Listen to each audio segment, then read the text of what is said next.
Bismillahirrahmanirrahim. Assalamualaikum warahmatullahi wabarakatuh. Nama diberi Nik Nur Izian Fadilah binti Nik Muhammad Rizwan dan saya dari unit Bahasa Melayu 2. Jadi pada hari ini saya akan membentangkan satu tugasan persembahan yang bertajuk Aspirasi dan Hala Tuju Pendidikan Guru Berjiwa Pendidik bagi subjek GPPP 1092 Pengantar Pengajian Pendidikan. Jadi, baiklah, slide ini menunjukkan isi kandungan utama pembentangan. Pembentangan ini akan dimulakan dengan pengenalan, diikuti dengan perbincangan tentang konsep aspirasi pendidikan Malaysia. Dalam bahagian ini juga, saya akan menjelaskan beberapa komponen penting seperti Standard Kualiti Pendidikan Malaysia Kualiti Sekolah, Pelan Pembangunan Pendidikan Malaysia, 5 aspirasi sistem pendidikan dan 6 aspirasi murid. Seterusnya, pembentangan ini akan menerangkan juga konsep guru berjiwa pendidik termasuk ciri sasiah guru cemerlang, bidang pengajian profesional dan juga etika keguruan serta budaya kerja KPM. Akhir sekali, pembentangan ini akan ditutup dengan implikasi terhadap sasiah guru dan kesimpulan keseluruhan. Jadi baiklah, pendidikan merupakan asas utama dalam pembangunan sesebuah negara. Melalui pendidikan, sesebuah negara dapat melahirkan masyarakat yang berilmu, berkemahiran dan juga berdaya saing. Dalam konteks ini, guru memainkan peranan yang sangat penting dalam membentuk generasi masa hadapan, di mana guru bukan sahaja menyampaikan ilmu pengetahuan, malah turut membimbing murid dari segi nilai, sikap dan sasiah. Selain itu, sistem pendidikan Malaysia sentiasa mengalami transformasi melalui pelbagai dasar dan pembaharuan pendidikan. Transformasi ini dilaksanakan bagi memastikan sistem pendidikan negara sentiasa relevan dengan perkembangan semasa dan mampu untuk memenuhi keperluan masyarakat setempat. Jadi, secara umumnya, pendidikan ini bukan sahaja bertujuan untuk meningkatkan pengetahuan murid, malah dapat juga membentuk model insan yang lebih berkualiti dan seimbang untuk pembangunan negara setanding dengan negara luar. Seterusnya, saya akan menerangkan tentang konsep aspirasi pendidikan Malaysia, iaitu aspirasi pendidikan Malaysia ini merujuk kepada matlamat jangka panjang yang ingin dicapai oleh sistem pendidikan negara. Aspirasi pendidikan Malaysia ini bertujuan untuk memastikan murid mendapat peluang pendidikan yang berkualiti tanpa mengira latar belakang. Dalam sistem pendidikan Malaysia, terdapat beberapa aspek utama yang ditekankan, iaitu yang pertama, kualiti pendidikan, yang kedua, peluang pendidikan dan yang terakhir, transformasi pendidikan. Selain itu, aspirasi pendidikan Malaysia juga turut memberikan penekanan kepada pembangunan murid secara holistik yang merangkumi aspek emosi, rohani dan juga sosial. Hal ini jelaslah selaras dengan hasrat falsafah pendidikan kebangsaan FPK yang menekankan perkembangan individu secara menyeluruh dan seimbang. Jadi baiklah, yang pertama saya akan menyentuh bahagian Standard Kualiti Pendidikan Malaysia Kualiti Sekolah ataupun dikenali sebagai SKAS.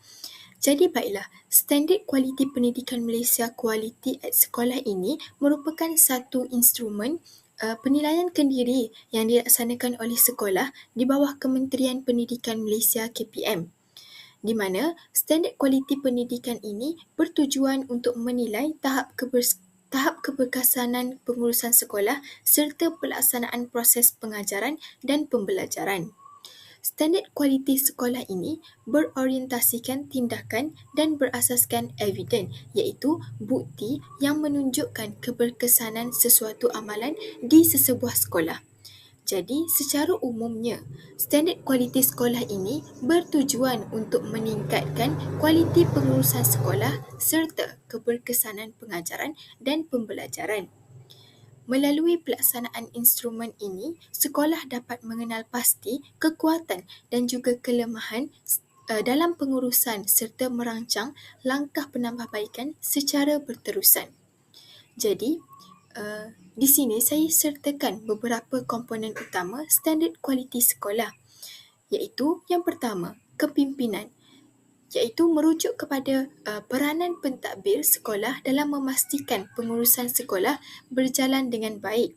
Yang kedua, pengurusan organisasi, iaitu melibatkan pengurusan sumber manusia dan pentadbiran sekolah secara lebih sistematik. Dan yang ketiga, pengurusan kurikulum, ko-kurikulum dan hal ehwal murid, di mana komponen ini memastikan semua aktiviti pembelajaran dan pembangunan murid dapat dilaksanakan dengan berkesan. Yang keempat adalah pembelajaran dan pemudahcaraan atau dikenali sebagai PDPC, di mana komponen ini akan menilai keberkesanan proses pengajaran guru dalam bilik darjah. Dan yang terakhir adalah komponen kemenjadian murid, di mana akan menilai hasil pendidikan yang dapat dilihat melalui perkembangan akademik, sahsiah dan juga kemahiran murid. Jadi jelaslah bahawa kesemua komponen ini saling berkait dalam memastikan sistem pendidikan sekolah mencapai tahap kualiti yang tinggi. Jadi baiklah, setelah berakhirnya standard kualiti sekolah, Kementerian Pendidikan Malaysia mula memperkenalkan Pelan Pembangunan Pendidikan Malaysia atau PPPM yang merupakan satu pelan transformasi yang dilaksanakan selama 13 tahun, iaitu dari tahun 2013 hingga tahun 2025. Secara umumnya, pelan ini bertujuan untuk meningkatkan kualiti sistem pendidikan Malaysia supaya setanding dengan sistem pendidikan di peringkat antarabangsa, contohnya di Finland. Baiklah, PPPM telah memberikan fokus kepada beberapa aspek utama, iaitu kemenjadian murid, profesionalisme guru dan kepimpinan sekolah. Di mana melalui pelan ini, kerajaan telah berusaha untuk memastikan sistem pendidikan Malaysia mampu untuk menyediakan pendidikan yang lebih berkualiti kepada semua murid tanpa mengira latar belakang. PPPM juga turut dilaksanakan secara berperingkat melalui beberapa gelombang transformasi pendidikan. Di sini saya sertakan Gelombang Pelan Pembangunan Pendidikan Malaysia PPPM. Gelombang Pelan Pembangunan PPPM ini terbahagi kepada 3 gelombang utama, iaitu yang pertama pada tahun 2013 hingga tahun 2015, iaitu gelombang ini menekankan kepada penambahbaikan sistem, iaitu berfokuskan kepada sokongan kepada guru dan penguasaan kemahiran asas. Seterusnya, beralih pula kepada gelombang kedua, iaitu pada tahun 2016 hingga tahun 2020 untuk memajukan peningkatan, di mana telah berlakunya pelaksanaan perubahan struktur, peningkatan kurikulum dan penambahbaikan secara menyeluruh. Dan akhir sekali, gelombang yang ketiga, pada tahun 2021 hingga tahun 2025 yang menekankan aspek kecemerlangan dan juga autonomi, iaitu kerajaan menumpukan kepada kuasa autonomi pengurusan sekolah dan inovasi secara berterusan mengikut peredaran zaman. Jadi baiklah, seterusnya, aspirasi pendidikan Malaysia turut memperkenalkan 5 aspirasi sistem pendidikan, iaitu aspirasi ini bertujuan untuk memastikan sistem pendidikan di Malaysia lebih berkualiti tinggi dan juga inklusif. Jadi, aspirasi yang pertama adalah akses, iaitu akses ini merujuk kepada usaha untuk memastikan semua murid mendapat peluang pendidikan yang sama tanpa mengira latar belakang. Manakala aspirasi sistem pendidikan yang kedua pula adalah kualiti. Kualiti ini merujuk kepada usaha untuk meningkatkan tahap pencapaian murid supaya setanding dengan standard antarabangsa. Yang ketiga, equity. Equity ini merujuk kepada pengurangan jurang pencapaian antara murid daripada latar belakang yang berbeza. Aspirasi sistem pendidikan yang keempat, iaitu perpaduan. Perpaduan ini bertujuan untuk memupuk hubungan harmoni antara murid yang pelbagai kaum dan juga budaya. Dan yang kelima, iaitu kecekapan. Kecekapan ini merujuk kepada penggunaan sumber pendidikan secara optimum supaya sistem pendidikan ini dapat berfungsi dengan lebih berkesan.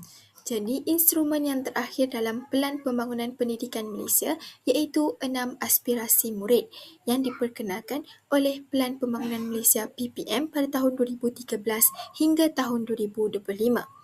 Aspirasi ini merupakan matlamat yang ingin dicapai oleh sistem pendidikan bagi memastikan murid bukan sahaja cemerlang dalam akademik tetapi juga turut berkembang secara menyeluruh dari pelbagai aspek. Aspirasi yang pertama ialah pengetahuan, iaitu murid perlu menguasai ilmu pengetahuan secara menyeluruh dalam pelbagai bidang seperti sains, matematik, bahasa dan teknologi. Pengetahuan ini penting supaya murid dapat berfikir secara rasional dan membuat keputusan yang tepat dalam kehidupan seharian. Aspirasi yang kedua ialah kemahiran berfikir, di mana sistem pendidikan menekankan kemahiran berfikir aras tinggi atau KEBAT, iaitu keupayaan murid untuk menganalisis, menilai dan menyelesaikan masalah secara kreatif. Kemahiran ini sangat penting dalam menghadapi pelbagai cabaran dunia yang moden dan semakin kompleks. Seterusnya ialah kemahiran kepimpinan, iaitu murid perlu dilatih untuk mempunyai keyakinan diri, kemampuan untuk membuat keputusan dan kebolehan bekerja secara berpasukan.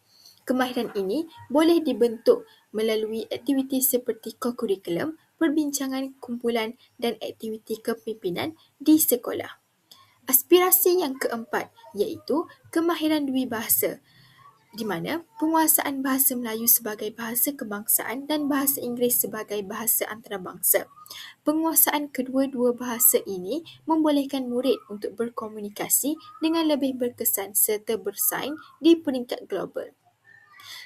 Selain itu, terdapat juga aspirasi etika dan kerohanian.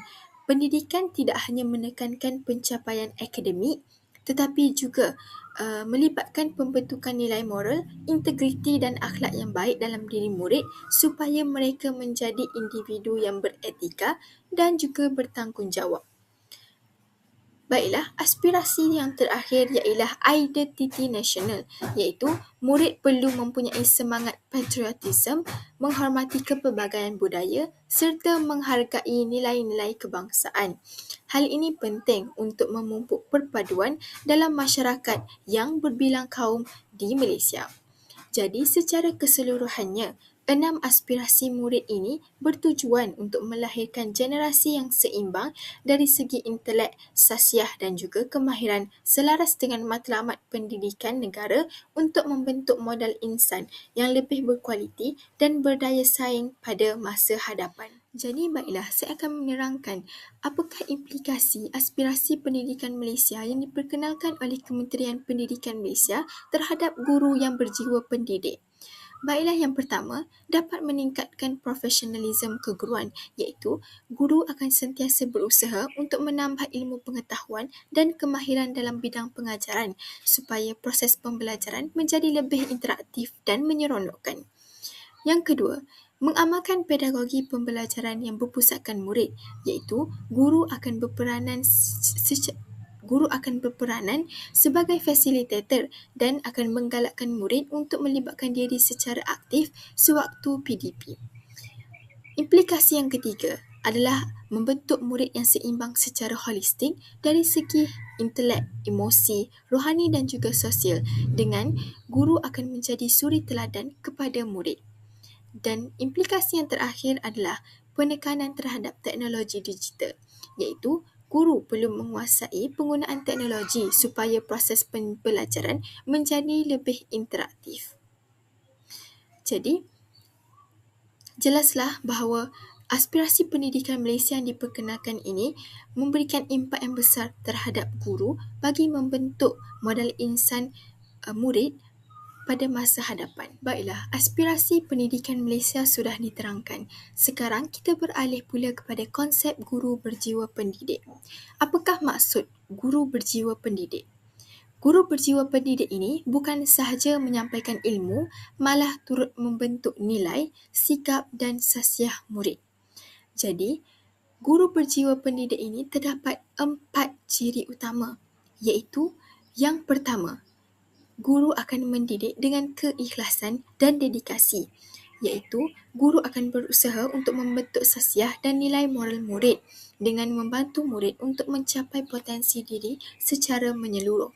Yang kedua, guru berjiwa pendidik akan sentiasa membimbing dan memotivasikan murid dengan membimbing perkembangan akademik dan khasiat murid serta memberikan sokongan moral serta motivasi dan juga galakan bagi membantu murid untuk mengatasi sesuatu cabaran. Ciri guru berjiwa pendidik yang ketiga adalah guru akan sentiasa menjadi contoh teladan yang baik dan juga bermanfaat, iaitu guru perlulah menunjukkan nilai murni yang baik dan juga tingkah laku yang sopan.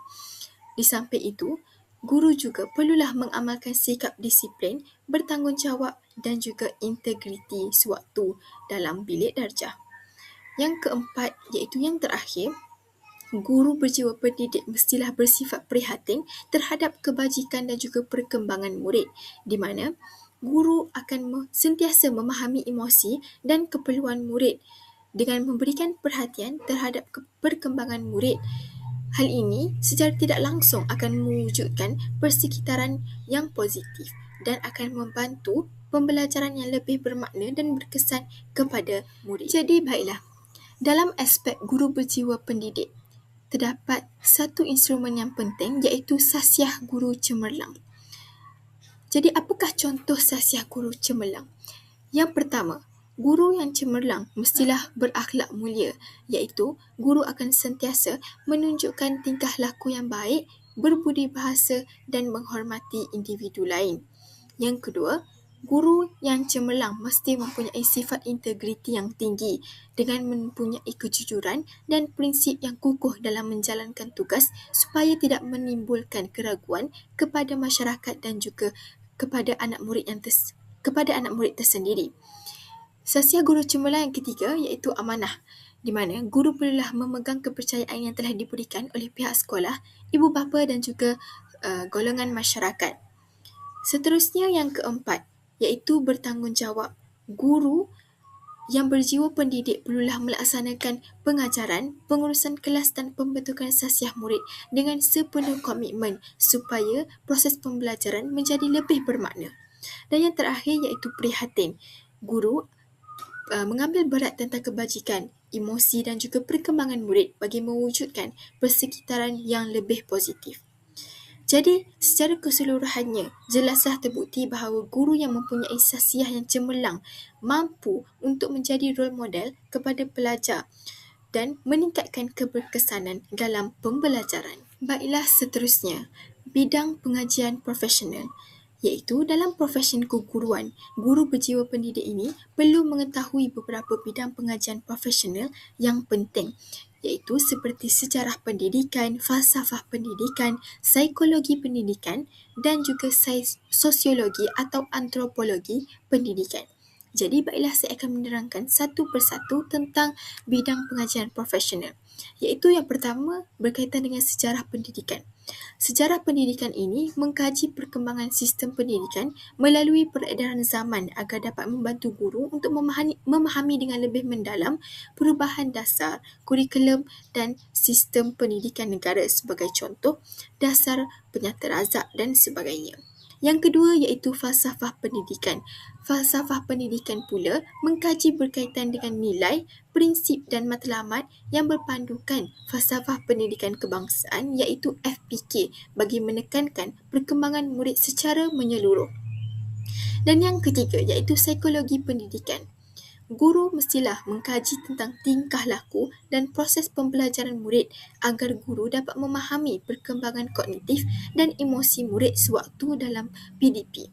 Dan yang terakhir iaitu sosiologi dan antropologi pendidikan, iaitu mengkaji hubungan di antara pendidikan dengan masyarakat dan budaya supaya guru dapat memahami status sosial pada masa kini. Baiklah, seterusnya kita beralih pula kepada etika keguruan dan budaya kerja Kementerian Pendidikan Malaysia iaitu KPM. Jadi di sini saya bahagikan kepada 3 iaitu aspek definisi atau tunjang utama dan juga teras. Baiklah, kita lihat kepada aspek yang pertama, iaitu etika keguruan.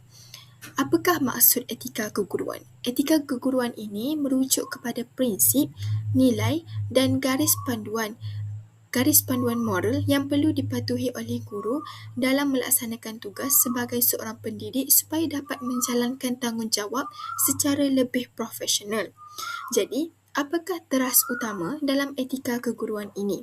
Baiklah, yang pertama iaitu guru perlulah bertanggungjawab terhadap murid, iaitu dengan menjaga kebajikan, keselamatan dan perkembangan murid, tidak kira dari segi aspek akademik, sasiah ataupun nilai moral murid tersebut. Yang kedua, iaitu teras tanggungjawab terhadap profesion, di mana setiap guru berjiwa pendidik perlulah menjaga imej dan maruah agar dapat melambangkan sistem pendidikan di Malaysia setaraf dengan pendidikan antarabangsa. Dan yang terakhir, teras tanggungjawab terhadap masyarakat dan negara, di mana guru berjiwa pendidik perlulah menyumbang seluruh tenaga kepada pembangunan masyarakat setempat. Baiklah, kita akan beralih pula kepada budaya kerja KPM. Budaya kerja KPM ini merujuk kepada amalan nilai, sikap dan cara kerja yang diamalkan oleh warga pendidik dalam melaksanakan tugas bagi memastikan sistem pendidikan dapat berjalan dengan cekap, berintegriti dan juga berkualiti. Jadi, apakah teras utama dalam budaya kerja KPM ini? Yang pertama iaitu integriti. Guru perlulah melaksanakan tugas dengan jujur dan juga amanah. Yang kedua, professionalism, iaitu menjalankan tugas dengan cekap, berilmu dan beretika dengan mematuhi budaya kerja KPM yang telah ditetapkan oleh KPM. Dan yang ketiga, melibatkan kerja berpasukan, iaitu bekerjasama untuk mencapai matlamat organisasi, iaitu sesebuah sekolah.